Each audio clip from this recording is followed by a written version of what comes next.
Europe 1. Écoutez le monde changer. 9h, 10h, c'est arrivé cette semaine. Frédéric Tadei sur Europe 1. Bonjour, bienvenue dans C'est arrivé cette semaine. Eh bien, ce qui est arrivé, ce sont des vidéos de violences policières qui ont soudain tout changé. Même le ministre de l'Intérieur parle maintenant de problèmes structurels dans la police. Christophe Rouget, secrétaire général du SCSI, le syndicat majoritaire chez les officiers de police, est en direct avec nous ce matin. Bonjour Christophe Rouget. Bonjour Frédéric Tadei. Vous êtes commandant de police, secrétaire général du SCSI, le syndicat majoritaire chez les officiers de police. Merci d'avoir accepté mon invitation. La loi de sécurité globale avait été votée sous les applaudissements, en dépit des protestations de tous ceux qui invoquaient les libertés publiques. Et puis patatras, des vidéos de violences flagrantes contre les migrants et les journalistes place de la République d'abord. Et jeudi soir, contre un paisible producteur de musique dans le 17e arrondissement qui avait le tort de ne pas porter de masque et d'être noir. Tout le monde est choqué, même le ministre de l'Intérieur, même le président de la République. Vous l'êtes aussi. Oui, évidemment, tous les policiers sont choqués parce que nous exerçons un beau métier avec passion et nous sommes à la fois tristes et en colère. Nous sommes tristes parce que certains ont sali notre institution, ils salissent notre image et il n'y a aucun doute là-dessus, nous sommes très clairs, le racisme et les violences légitimes n'ont pas la place parmi la police nationale.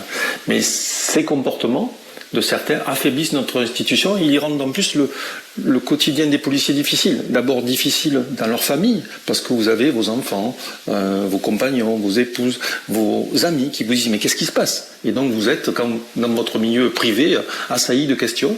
Et puis les rendre aussi difficile leur métier sur le terrain, au quotidien, parce que ces images, elles favorisent le sentiment anti-flic, dont certains font fonds de commerce, et cela rend chaque jour leur travail plus difficile au quotidien.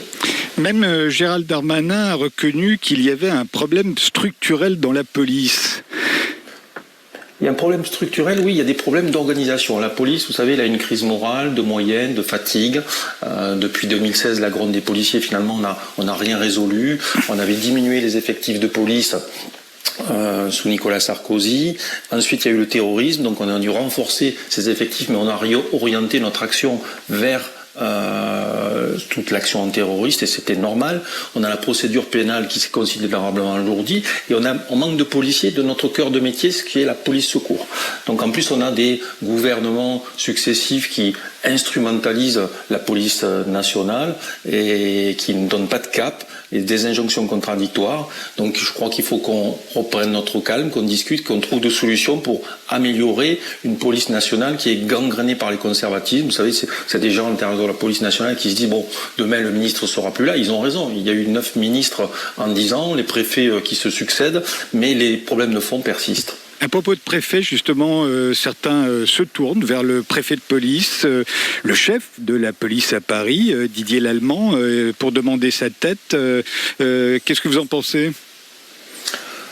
Vous savez, les hommes politiques, ils sont parfois très forts pour changer, je l'ai dit, les personnels politiques, les préfets, on change. Mais si on ne change pas le fond du problème, ça ne servira à rien. Je vais prendre l'exemple de la place de la République que vous citez l'autre jour. Alors d'abord, c'était un piège qui a été tendu aux forces de l'ordre. On le voit très bien. Je pense surtout aux migrants qui ont été manipulés dans cette histoire. Mais la police n'a pas bien réagi. Pourquoi ? Il y avait un problème, on ne pouvait pas laisser en pleine crise sanitaire ces pauvres gens sur cette place. Mais il fallait faire travailler des professionnels. Là, nous avons utilisé des bacs. Les bacs, c'est des gens qui ne sont pas faits pour ce travail-là. Dans les années 90, on s'est dit, tout le monde, la gauche, la droite, nous n'aurons plus besoin de forces de l'ordre. La société va se pacifier, pas de problème. Ensuite, on s'est aperçu avec la crise des Gilets jaunes qu'on avait besoin de forces de l'ordre. Aujourd'hui, on a des gendarmes mobiles, on a des CRS et on a des forces spécialisées aussi à la préfecture de police. Mais là, on a utilisé des gens qui ne sont pas spécialisés. On a utilisé des gens qui travaillent pour les violences urbaines dans les quartiers. Et là, on leur a dit, il faut déloger ces gens sans matériel, sans entraînement. Et donc, on a des problèmes. Vous êtes un grand journaliste, mais si demain, on vous dit de faire le service des sports ou le service économique, vous ne serez peut-être pas aussi compétent. Et ça, c'est bien un problème. Ces jeunes policiers, ils ne peuvent pas savoir tout faire. Mais on est frappé tout de même de la proximité proximité. Il y a cet article 24 qui a fait couler beaucoup d'encre, qui est voté sous les applaudissements. Et quelques jours après, ces vidéos très violentes qui viennent gâcher, j'imagine, la fête chez les policiers. Stéphane Séjourné, le conseiller politique d'Emmanuel Macron et député européen, a déclaré jeudi qu'il serait temps, je le cite, que le préfet de police fasse en sorte que ceux qui font respecter la loi la respectent eux-mêmes. On a l'impression qu'il y a chez les policiers un sentiment d'impunité et qu'il a été augmenté encore par cette loi sécurité globale. Non, parce que d'abord, la loi, elle n'a pas été votée. Mais vous savez, nous, notre organisation, on a écrit aux députés en disant, dans cette loi, parce qu'il y a beaucoup d'articles, et comme il y a beaucoup de choses qui vont permettre d'améliorer la sécurité de nos concitoyens.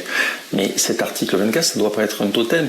Là, c'est devenu quelque chose qui est dans un débat totalement binaire, hystérisé. Cet article disait, voilà, la liberté de la presse, nous ne la discutons pas, elle est incontournable.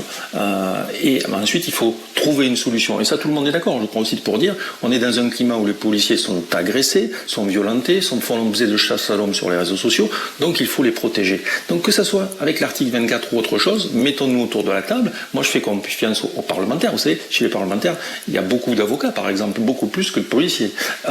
Et donc, je fais confiance aux parlementaires pour améliorer le texte et pour discuter si on peut trouver une solution pour arriver à, dans le dialogue, protéger les policiers et assurer la liberté de la presse. Parce que nous avons quand même un vrai problème aujourd'hui, dans le maintien de l'ordre par exemple, c'est que les journalistes doivent faire leur travail, mais aujourd'hui dans les manifestations, tout le monde est journaliste. Et tout le monde se retrouve entre les forces de l'ordre et dans les manifestations. Et donc là, il faudra réfléchir ensemble, les associations de journalistes, les syndicats de journalistes, avec les services de police, pour trouver une solution, que chacun puisse faire son travail dans la sécurité.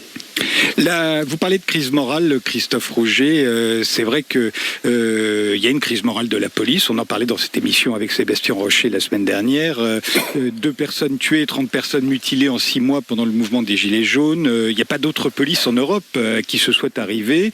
Et il y a une documentation très précise de ces violences grâce à la vidéo, justement. Et là, ces nouvelles vidéos qui viennent s'y ajouter. On sait que la population française est parmi celles en Europe qui ont le moins confiance en leur police. Pas seulement dans les cités, d'ailleurs même les classes privilégiées ont moins confiance en la police que leurs équivalentes dans les pays voisins. Est-ce que ça ne pose pas un problème aux policiers en France ? Si ça nous pose un problème, parce que nous sommes fiers d'être policiers, alors je vais juste un peu rectifier vos propos, on est soutenu par les 2/3 de la population, et donc je crois que c'est assez constant, mais il y a eu des problèmes. On peut soutenir la police et ne pas avoir confiance en elle. On peut la soutenir au moment où elle est dans la difficulté, vous le savez bien. Tout à fait, mais une grande partie de la population a confiance en la police nationale. Mais là, on est arrivé avec la crise des jaunes dans quelque chose qui est exceptionnel. Aucun pays non plus en Europe n'a connu une crise sociale pendant plus d'1 an. Nous sommes confrontés, alors on n'est pas le dernier rempart, la police nationale, j'aime pas trop ce mot, mais nous sommes ceux qui, quand tout va mal, quand on a échoué politiquement, quand on a échoué socialement, on doit résoudre les problèmes. On ne peut pas tout résoudre. Et cette crise, oui, il y a eu plus d'incidents, mais aucun autre pays n'a connu ce phénomène-là. Et nous avons dit dès le départ, là aussi, nous avons un problème de formation. Quand aujourd'hui, dans la gendarmerie nationale, vous avez les gendarmes mobiles qui font du maintien de l'ordre. Mais tous les autres gendarmes en France ne font pas du maintien de l'ordre, parce qu'ils ne sont pas formés pour ça, et le gendarme de votre village ne fait pas de maintien de l'ordre. Nos policiers, comme nous sommes dans les grandes villes, alors on dit vous êtes dans des zones sensibles, et comme on n'a pas assez de forces de l'ordre, il faut aussi que vous fassiez du maintien de l'ordre. Et vous n'êtes pas équipés, vous achetez des parties bien chez Decathlon, vous n'avez pas l'habitude d'être confronté à des violences inouïes qu'on a connues. Donc il faut revoir tous ces principes-là pour qu'on mette des gens qui soient spécialisés pour faire ce travail-là. Et je crois que c'est important. Et il faut revoir aussi la formation. On a un vrai problème de formation dans la police nationale. On se retrouve dans un instant, Christophe Rouget. Europe 1. 9h, 10h, c'est arrivé cette semaine. Europe 1. C'est arrivé cette semaine. Frédéric Tadei. Nous sommes avec Christophe Rouget, commandant de police, secrétaire général du CSCSI, le syndicat majoritaire chez les officiers de police.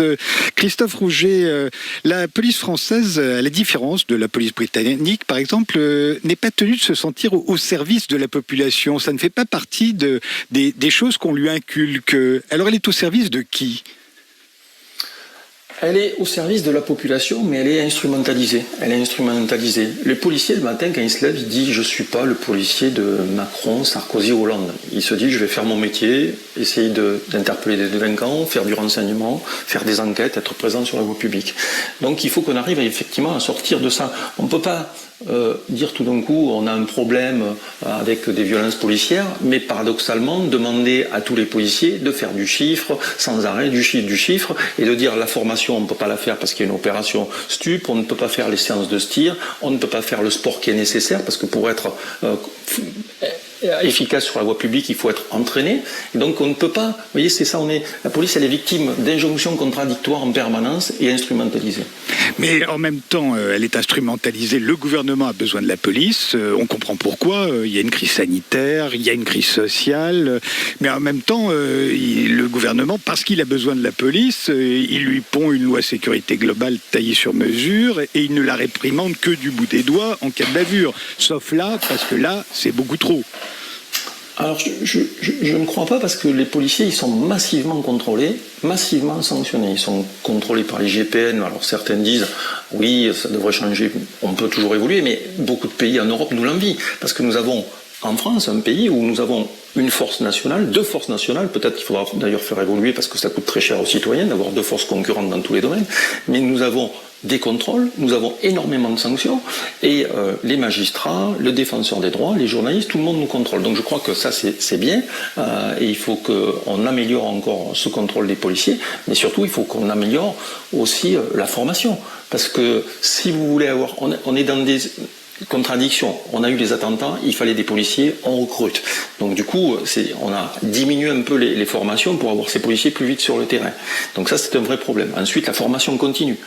Ça, c'est un vrai problème aussi parce que comme on a trop de travail, on ne peut plus faire les formations continues. Et la formation initiale aussi. On a un vrai problème d'encadrement dans la police nationale. Et nous, le président de la République, lors de sa campagne présidentielle, a dit on va faire une académie de police où on va réunir tous les corps. Et nous, ça fait 20 ans que nous nous battons, par exemple, parce que la chaîne de commandement, c'est important, qu'elle soit cohérente, qu'elle puisse contrôler la police nationale, pour que les officiers et les commissaires soient sur le même site, travaillent ensemble comme dans tout le reste de la fonction publique. Et non, on est à 500 km. Et ça, c'est pas normal. Vous voyez, il faut faire évoluer les choses. L'IGPN, elle est souvent sous le feu des critiques. Elle participe, dit-on, du sentiment d'impunité dont jouiraient les policiers. On l'a vu encore une fois là, avec le rapport qui avait été fait sur le passage à tabac de ce producteur, l'outrage, la rébellion qui sont souvent invoqués dans les rapports. Mais on l'a vu là, c'est totalement en contradiction avec la réalité. L'outrage et la rébellion, est-ce que ça ne sert pas à justifier toutes les exactions ? Non, ça ne sert pas à justifier toutes les exactions parce que justement, les policiers aujourd'hui sont victimes de par la société qui a évolué. On voit bien que les policiers ne sont plus respectés, mais pas uniquement les policiers. Les pompiers, les enseignants sont attaqués tous les jours. Et pourtant, ils ne font pas de contrôle d'identité, ils ne font rien. Et les pompiers sont attaqués tous les jours en France avec des mortiers, en même temps que leurs collègues policiers. Donc non, l'IGPN, vous savez, là, elle a travaillé vite. D'abord, on a changé d'enquête. Là, elle a travaillé vite, elle a identifié nos collègues qui seront suspendus. Et Michel Zegler le disait hier, j'ai dit je ne mets pas tous les policiers dans le même sac, même ceux qui sont arrivés après, ce n'est que ces 3 policiers. Je connais plein de policiers qui font correctement leur métier, donc l'IGPN fait bien son travail, et je crois qu'il faut qu'on continue à progresser sur la déontologie, qu'on continue à progresser sur la formation, parce que c'est là vraiment l'origine du problème.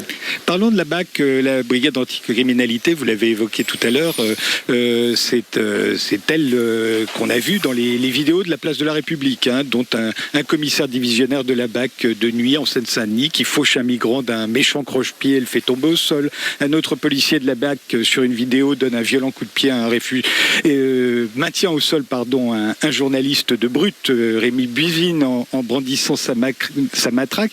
Je me souviens d'un livre de l'anthropologue Didier Fassin, Les forces de l'ordre, une anthropologie de la police des quartiers aux éditions du Seuil. Il avait suivi la BAC pendant assez longtemps et disait qu'il y avait beaucoup d'inactions qui généraient l'ennui et que pour s'occuper, ils allaient au contact de la population, contrôle d'identité, fouilles. Au fond, ça n'affectait en rien la criminalité à la vraie, mais ça faisait monter les tensions et ça occasionnait des bavures.